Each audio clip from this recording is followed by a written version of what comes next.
30 pairs of eyes fixated on Kieran Morgan, the quiet black student who had transferred in last semester. He stood at the front of the classroom, refusing to take his seat. Not out of defiance, but as a result of yesterday's punishment. The room held its breath as Katie Boyle, a seasoned math teacher with 2 decades of accolades, narrowed her eyes.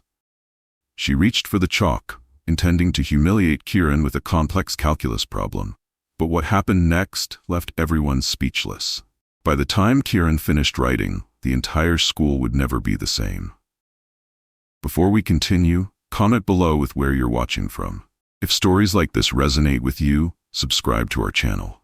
Tomorrow, we'll share another inspiring tale you won't want to miss. The fluorescent lights buzzed overhead, casting a harsh glow that seemed to spotlight him against the green chalkboard. Miss Katie Boyle's heels clicked against the linoleum floor as she approached, each step deliberate, the sound cutting through the tense silence like a metronome counting down to something inevitable. "Mr. Morgan," she said, her voice carrying that particular edge that made students' stomachs clench. "Is there a reason you're refusing to take your seat when class began exactly 3 minutes ago?" Kieran shifted his weight slightly, wincing as pain shot through his thighs. "I'm sorry, Miss Boyle. I can't sit comfortably today." He spoke quietly but clearly, determined not to show weakness. A few students exchanged glances. They all remembered yesterday. How Ms. Boyle had made Kieran wall-sit for 45 excruciating minutes after he'd questioned why she'd marked his calculus solution incorrect when he'd simply used a different approach to get the right answer. She'd called it attitude adjustment, while continuing to teach as if nothing was happening, as if a 17-year-old boy wasn't trembling with exertion against the wall. Ms. Boyle's lips thinned into a smile that never reached her eyes. "I see. And this inability to sit? It wouldn't have anything to do with yesterday's consequence for your disrespect, would it?" "My legs and back are sore," Kieran admitted, refusing to break eye contact despite every instinct telling him to look down, to appear smaller, less threatening. "I was hoping I could stand during class today. I won't disrupt anything." A few rows back, Claudia Stevenson stared intently at her notebook, her pen gripped so tightly her knuckles had gone pale. As the only other black student in AP Calculus, she felt Kieran's humiliation as if it were her own. She'd been in his position before, maybe not the wall sit, but the public correction, the unspoken message, "You don't belong here." Miss Boyle crossed her arms, the gold bangles on her wrist jangling softly. "I find it interesting, Mr. Morgan, that you always seem to be the exception. Different solutions, different rules. Perhaps if you'd follow instructions like everyone else, we wouldn't have these issues." The classroom temperature seemed to drop 10 degrees. Everyone knew what was coming. Another power play, another lesson in submission disguised as discipline. "I apologize if I came across as disrespectful yesterday," Kieran said, each word carefully measured. "I was just trying to understand the grading." "Were you?" Miss Boyle tilted her head, her blonde bob swinging slightly. "Because to me, and to the rest of the class, it sounded like you were challenging my authority. 20 years teaching advanced mathematics, and suddenly a transfer student knows better?" She turned to the class, inviting them into her performance. A few students nodded automatically, others found a sudden interest in their textbooks. No one wanted to be her next target. "Since Mr. Morgan thinks he knows more than I do about calculus," she continued, turning back to face Kieran, with a glint in her eye that made his chest tighten, "perhaps he'd like to solve something from my graduate studies?" The silence in the room deepened as Miss Boyle picked up a piece of chalk and began writing on the board. The white marks formed a complex differential equation, one symbol after another, extending across the entire board. Even Jacqueline Crosby, the school's valedictorian, furrowed her brow in confusion. This was beyond AP Calculus, beyond undergraduate level even. Miss Boyle stepped back from her work, a satisfied expression on her face. "Solve this right now, in front of everyone," she ordered Kieran, holding out the chalk. "Or you'll be sitting against that wall again tomorrow, for twice as long." Whispers rippled through the classroom. "Unless," Miss Boyle added, her voice honeyed with false concern, "you'd prefer to apologize for your attitude and take your seat now?" Kieran looked at the equation, then at the chalk being offered to him. The choice was clear. Public submission or public failure? Ms. Boyle had crafted her trap perfectly, or so she thought. What she didn't know, what none of them knew, was that behind Kieran's quiet demeanor lay a mind that had danced with numbers since before he could properly write his name. A mind shaped by a father who had once walked the hallowed halls of MIT before racism drove him out of academia. A mind that had been solving differential equations since he was 8 years old, writing them on the walls of their small apartment because the paper wasn't enough to contain his calculations. Kieran took the chalk, his hand steadier than it had any right to be.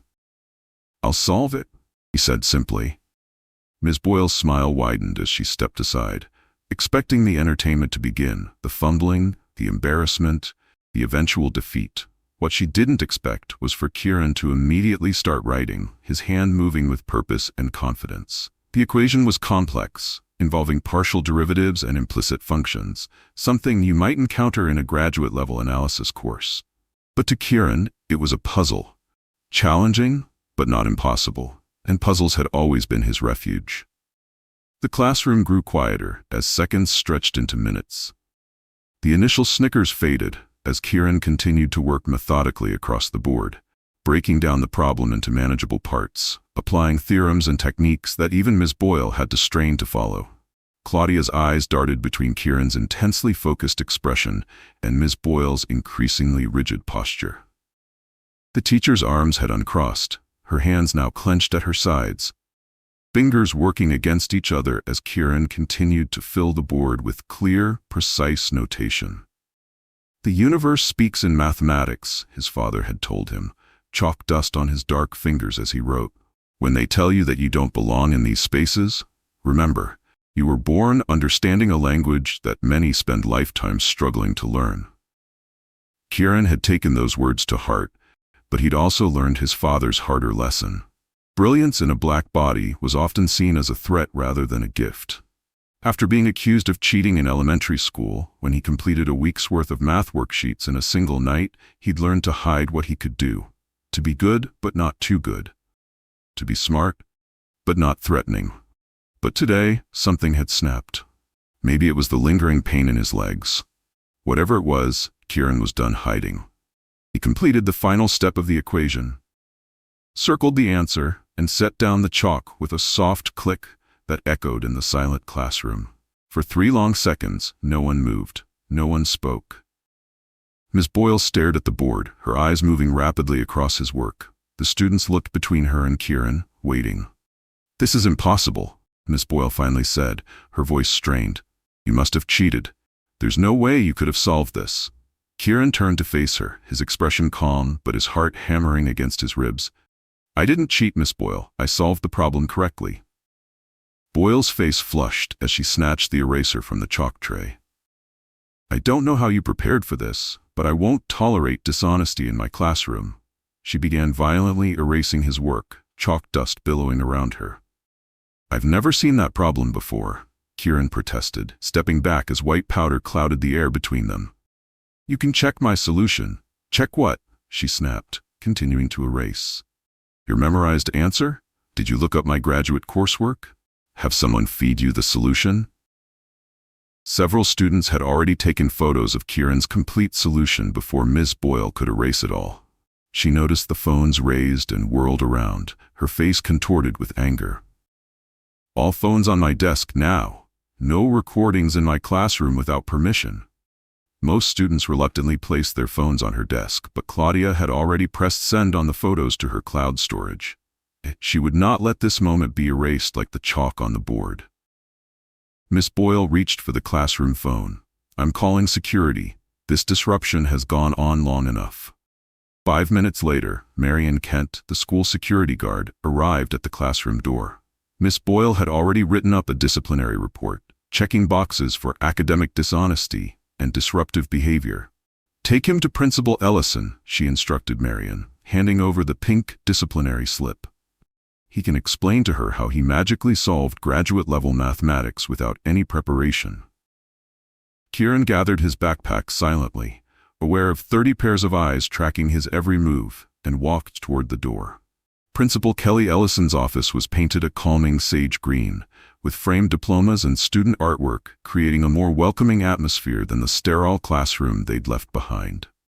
When Miss Boyle arrived a few minutes later, clearly having sent a student to cover her class, the room suddenly felt much smaller. "Miss Boyle tells me there was an incident in calculus today," Principal Ellison began, looking between them. She was a fair administrator who preferred to hear all sides before making judgments. Ms. Boyle launched into her version of events, emphasizing Kieran's defiance in refusing to sit and his obvious cheating on the math problem. She spoke rapidly, with the confidence of someone who'd never had her authority questioned in 20 years of teaching. "And you believe he cheated because?" Principal Ellison asked when Ms. Boyle finally paused for breath. "Because a high school student can't solve that level of problem," Ms. Boyle insisted. "I selected it specifically for my graduate coursework. He must have had access to solutions beforehand." Principal Ellison turned to Kieran, who had been sitting silently, listening to himself being described as calculating and dishonest. "And what do you say happened, Kieran?" Kieran straightened in his chair, ignoring the ache in his back muscles.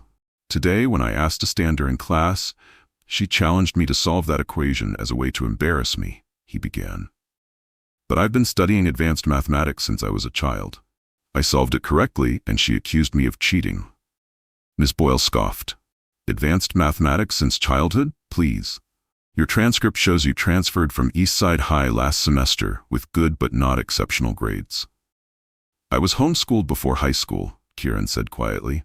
"My father has a PhD in mathematics from MIT. He taught me."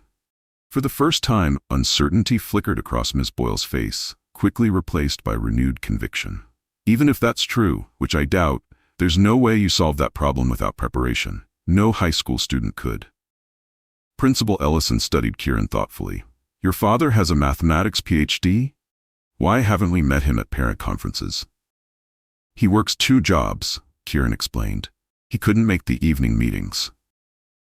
Marion, who had been standing quietly by the door, spoke up. "Miss Ellison, I think we might need to look deeper into this situation. There are some concerning elements to Miss Boyle's disciplinary approaches." Principal Ellison nodded slowly. "I agree." She turned back to Kieran. "Would you be willing to demonstrate your mathematical ability again, with a different problem, one we can verify you haven't seen before?" "Yes," Kieran said without hesitation.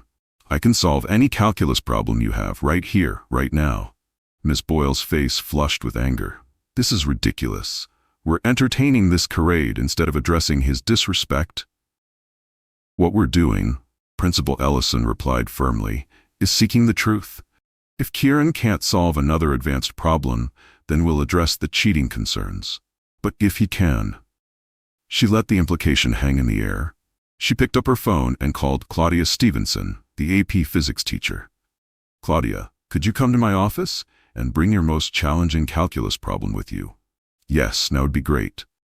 While they waited, Principal Ellison made another call, this one to Kieran's father. The conversation was brief but professional, explaining the situation and requesting his presence if possible. As the minutes ticked by, the tension in the office grew palpable. Ms. Boyle sat rigidly in her chair, her knuckles white where she gripped her purse. Kieran closed his eyes briefly, centering himself in the stillness his father had taught him to find when facing adversity. By lunchtime, word had spread throughout Westview High. Students whispered about what had happened in Ms. Boyle's class, their stories growing more dramatic with each retelling. Claudia had discreetly shared the photos of Kieran's work with Jacqueline, who confirmed what Claudia already suspected. His solution was elegant and correct. When Dr. Marcus Morgan arrived at Westview High, his presence commanded immediate attention. He moved with the quiet confidence of a man who had faced countless obstacles and remained standing. His suit was impeccable, but not flashy. His gray-streaked hair cut close to his scalp. He carried himself like someone accustomed to being underestimated and proving people wrong.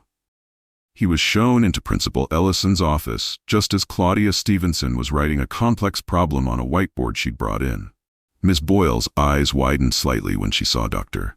Morgan, recognition flickering across her face before she could suppress it. "Dr. Morgan," Your son claims you homeschooled him in advanced mathematics, but there's nothing in his records to indicate exceptional mathematical ability. Today he supposedly solved a graduate-level problem that should have been beyond him. Dr. Morgan turned to look at his son with quiet pride. Kieran has been solving differential equations since he was 8. I saw no reason to limit his education to grade-level mathematics when his mind was capable of so much more. Principal Ellison cleared her throat. Dr. Morgan, your son has agreed to solve another problem to demonstrate his abilities. Miss Stevenson has prepared one. Everyone turned to the whiteboard where Claudia Stevenson had written another complex problem involving partial differential equations. Whenever you're ready, Kieran, Principal Ellison said. Kieran stood, taking the marker Miss Stevenson offered him, and began working through the problem methodically, explaining his approach as he went. The only sound in the room was the squeak of the marker against the whiteboard and Kieran's calm voice as he walked them through each step of his solution. 10 minutes later, he capped the marker and turned to face the room. Miss Stevenson approached the board and carefully verified his work, checking each step against her own notes. It's correct, she announced, unable to keep the admiration from her voice. Not only correct, but he used an approach I hadn't considered that simplified the final steps. The silence that followed was heavy with implication. Principal Ellison was the first to speak. Miss Boyle, I'd like to speak with you privately after we conclude here. Her tone left no doubt about the seriousness of the upcoming conversation. She turned to Kieran and his father. Dr. Morgan, Kieran, I owe you both an apology on behalf of Westview High. What happened today and yesterday is not acceptable. Not in my school. Miss Boyle's face had gone from pale to blotchy red. You can't possibly be taking his side, even if he can solve these problems. His attitude. His attitude, Principal Ellison interrupted firmly, is not the issue here. Yours is. And I'm beginning to wonder how many other students you've treated this way because I'm starting to think this isn't about math at all. The next week unfolded like a fever dream for Kieran. Ms. Boyle was placed on administrative leave pending an investigation. Without her intimidating presence looming over them, other students began coming forward with their own stories. Not just black students, but anyone who had questioned her methods or challenged her authority. Claudia Stevenson shared a digital folder she'd been maintaining for 2 years, documenting incidents of Miss Boyle's disproportionate discipline of minority students. The pattern was impossible to ignore. Higher standards, harsher punishments, less benefit of the doubt. The school board called an emergency meeting to address the situation. The normally half-empty meeting room was standing room only, filled with current and former students, parents, and community members. The air buzzed with tension and long-suppressed frustration finally finding an outlet. Boyle defended herself passionately, citing her long career and high student achievement rates. I demand excellence from all my students, she insisted. If certain students can't meet those standards, that's not discrimination, that's reality. When Dr. Morgan rose to speak, the room fell silent. He didn't raise his voice or gesture dramatically. He didn't need to. I left a promising career at MIT because excellence wasn't enough, he began. Because no matter how brilliant my research, how innovative my teaching, there were always questions about whether I truly belonged there. I could handle that for myself, but I couldn't bear the thought of my son growing up in a world where his brilliance would be constantly questioned. His achievements attributed to anything but his mind. He looked around the room, making eye contact with parents and board members alike. I taught my son to keep his head down because I knew what would happen if he outshined everyone else. Today proves I was right, but it also proves I was wrong. He turned to look at Kieran, seated in the front row. I should have taught him to shine anyway, to force the world to see him as he truly is. When Kieran took the podium, his voice was stronger than it had ever been in public. The greatest loss isn't what happened to me, he told the hushed room. It's all the students who believed Ms. Boyle when she told them they weren't good enough, who stopped taking math because they thought they couldn't do it, who believed the story that people who look like me don't belong in advanced classes. He paused, looking directly at the school board members. How many students have you lost without ever knowing what they could have become? 3 months later, as spring brought new life to the Westview campus, much had changed. Miss Boyle had resigned rather than face termination. The district had implemented mandatory training on bias and equity. And Kieran, no longer hiding his abilities, had started a math club specifically aimed at helping students who had been discouraged or overlooked. 6 months later, Kieran walks into the regional airport hangar, invited by Dr. Elena Takahashi to join the Aeronautical Mathematics Research Initiative. Among aircraft parts and whiteboards filled with equations, he finally finds belonging. Surrounded by professional mathematicians, Kieran applies calculus to optimize wing shapes, uses linear algebra for fuel-efficient flight paths, and develops differential equations that model aircraft responses to changing conditions. When the team struggles with turbulence patterns, he spots a subtle error in their boundary conditions and corrects it brilliantly. It's not just his computational skills, Dr. Takahashi tells Dr. Morgan. He sees connections between seemingly unrelated concepts. In this hangar, Kieran's abilities aren't something to hide, they're celebrated. As he watches a test pilot fly using guidance systems partly based on his mathematics, Kieran understands his father's words. Mathematics truly is the universal language connecting people across the world. I hope this story stirred something in you. If it did, share it with someone who needs to hear it.